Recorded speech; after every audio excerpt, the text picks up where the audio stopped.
Bayang-bayang disuruh sowan.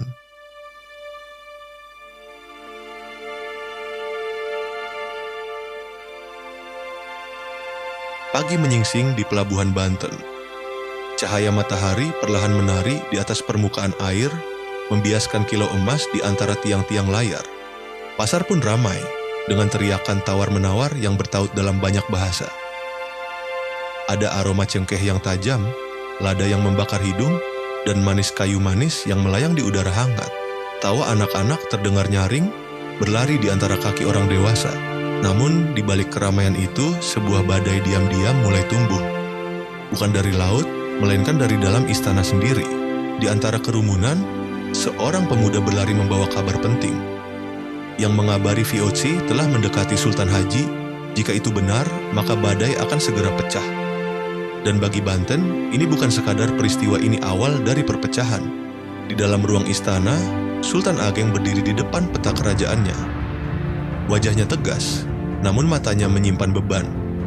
Putranya sendiri, Sultan Haji, telah menjalin kesepakatan dengan penjajah. Bangsanya perlahan kehilangan kepercayaan, dan tembok istana yang megah tak bisa menahan retaknya hati rakyat. Tanara diserbu saat fajar belum sempurna menyala. Pasukan VOC datang dengan meriam dan senapan, namun Sultan Ageng tak mundur. Dengan jubah tempur, ia memimpin pasukan terakhir tanah Jawara. Dalam kobaran api dan suara dentuman, ia berteriak lantang. Untuk Banten, untuk kemerdekaan. Ia akhirnya tertangkap, tapi tak pernah tunduk. Dalam pengasingan di Batavia, ia berjalan dengan rantai di tangan, namun kepala tetap tegak. Ia tak menyerah karena ia tahu semangatnya tak akan mati. Dan kemudian ia dipenjarakan di Batavia hingga wafat pada tahun 1692